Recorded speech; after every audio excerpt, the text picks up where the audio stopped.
Welcome to the deep dive. Today, we're tackling something I think a lot of us deal with, myself included. It's that feeling when you have these big ambitions, but, well, you feel kind of stuck, maybe even lazy sometimes. Absolutely. And you shared a couple of really interesting sources, YouTube videos actually, that look at this from different angles. Yeah, exactly. The first one from Rise with Auden, it's very like practical, tiny steps you can take right now.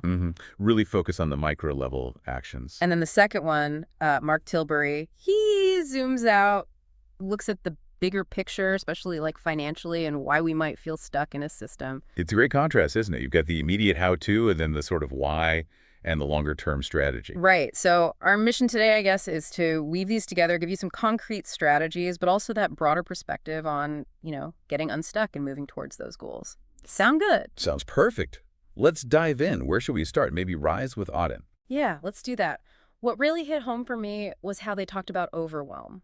Like, you want to write a book or learn guitar. Big goals. Exactly. Big goals. And they feel so huge that you just don't start. It's that I'll do it tomorrow thing. Yeah, and the video explained it's kind of how our brains are wired, isn't it? We naturally avoid discomfort and big tasks. Uh, They feel uncomfortable. totally. Easier to just, scroll or watch something. Comfort zone. Exactly. So their first solution is pretty simple, Mm, but powerful. Make it small. I loved this. Like writing a book, just wrote one sentence. That's it. Or learning guitar. Just practice one chord.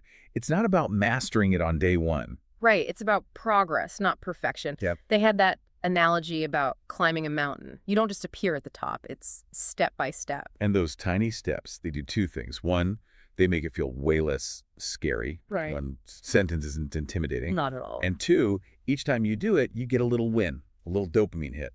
It makes you want to do it again. It's the buildup, the cumulative effect. That makes sense. Yeah, those small wins add up. Before you know it, you're actually making progress. Okay, so make it small. Then their second point was about routines, creating easy routines. Ah, yes, routines over willpower. Because willpower, let's be honest, it comes and goes. Oh, definitely. Some days I'm motivated, others, not so much. But a routine is just like what you do. hmm And the examples were so practical, like putting your running shoes by the bed if you want to run in the morning. Or prepping your to-do list the night before, or just drinking a glass of water right when you wake up. Simple stuff. They called routines training wheels, which I thought was brilliant. They just support you until the action feels automatic. Yeah, it takes the thinking out of it almost. Reduces that friction.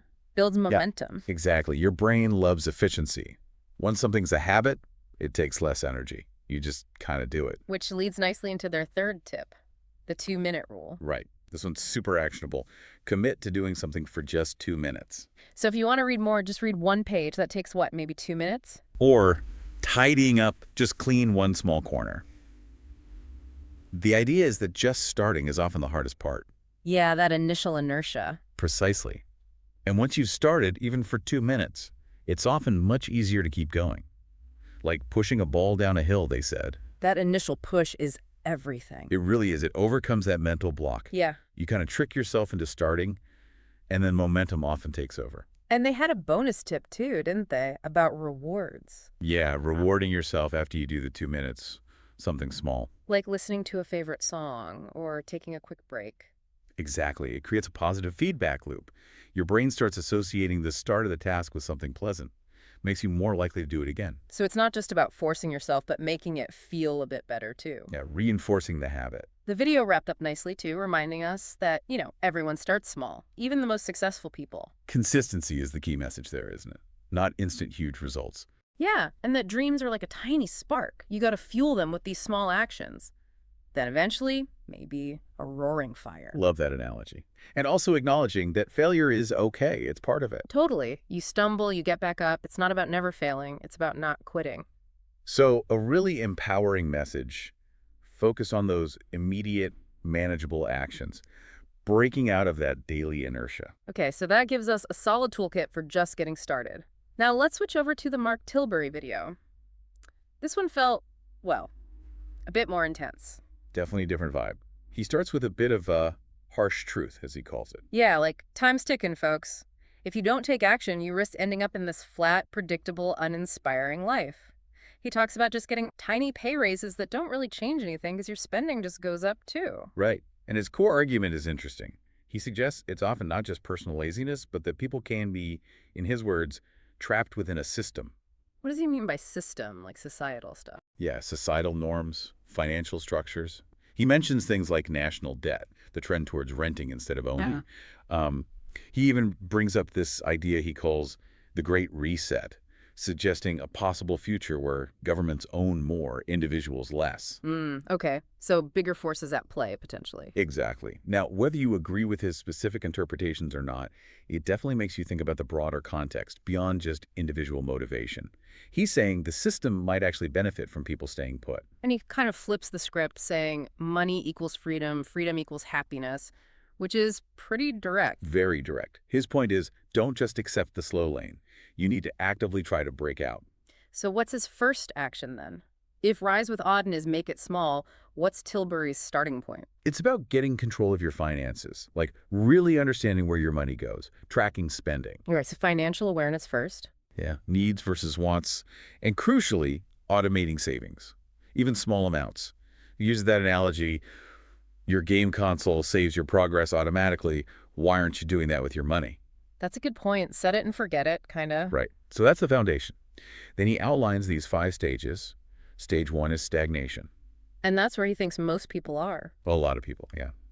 Feeling unprepared, staying in the same job because it feels safe, maybe getting into debt. Hmm. He uses the term debt slave. Oh, sounds grim. It's meant to be a wake-up call, I think. Recognizing if you're just treading water, servicing debt without really getting ahead, that self-awareness is the first step out. So recognizing stagnation is key. What's stage 2? Stage 2 is ignition.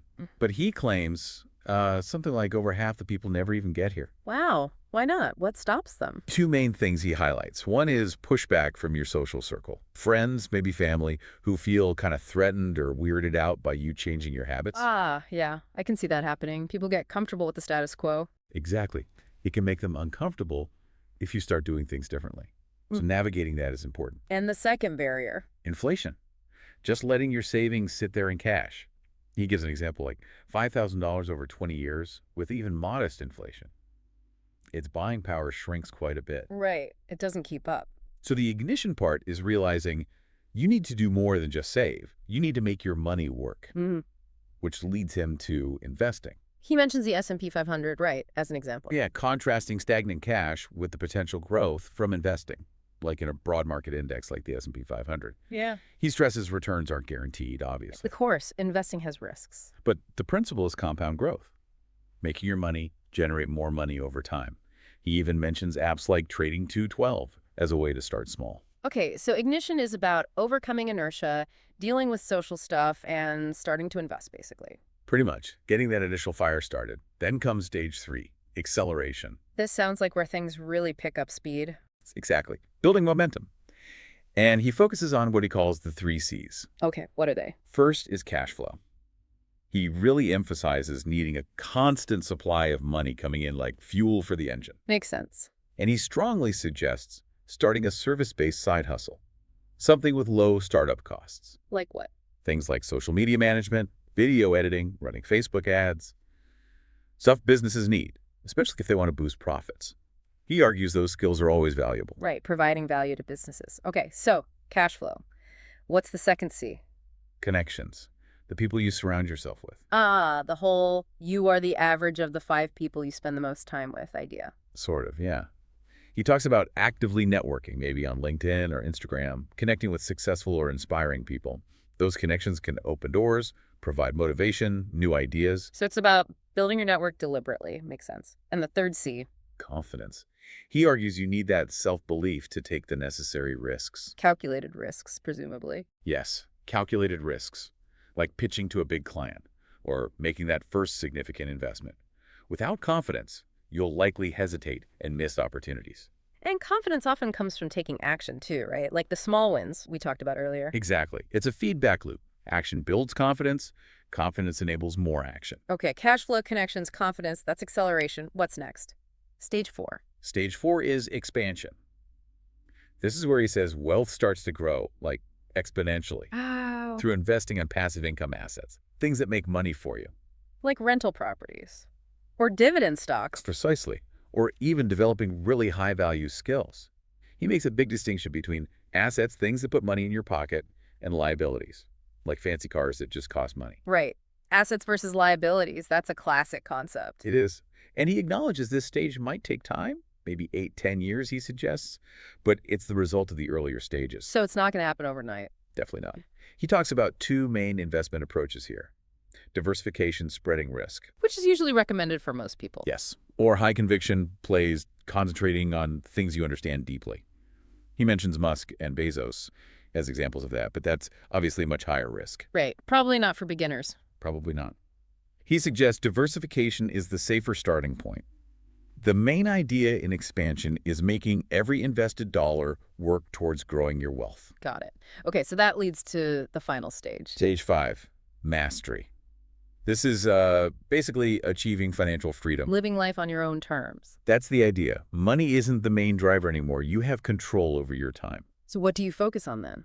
Things that really matter to you. Maybe leaving a legacy, philanthropy, helping others. He gives examples like Warren Buffett or Oprah. People who are known for giving back. Exactly. The focus shifts from just accumulating wealth to managing it, preserving it, reinvesting wisely, maybe mentoring others.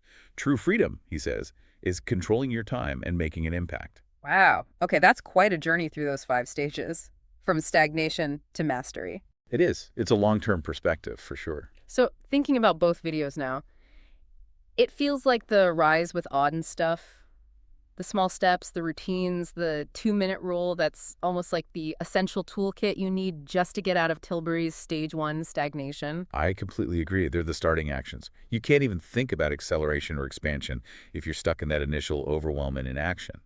Those small, manageable steps are the ignition key. Yeah, they break the inertia. And then maybe Tilbury's later stages show where that momentum could potentially lead if you keep applying those principles and start thinking more strategically, especially about finances. Precisely.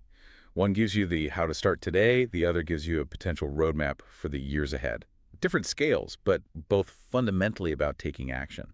It really boils down to that, doesn't it? Action. Yeah. Whether it's writing one sentence or automating a 10-pound saving, just doing something. Mm-hmm.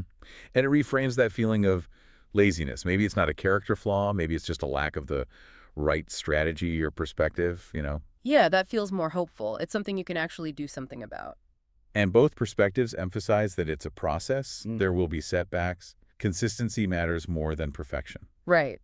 Start small, build routines, understand the bigger picture, and just keep moving. That seems to be the core message distilled from both. So for everyone listening, maybe the question to ask yourself is, what's the absolute smallest, tiniest step you could take, like today, or towards that thing you keep putting off? What's your one sentence, your 2-minute task? Or maybe reflect on Tilbury's stages. Where do you feel you are right now? And what's one financial action, however small, maybe just tracking your spending for a week or setting up that tiny automated saving that could nudge you towards the next stage? Yeah, just something to get the ball rolling. There's obviously so much more to explore on habits, financial literacy, investing, but hopefully this gives you a really solid starting point. Hope so too. It's about turning that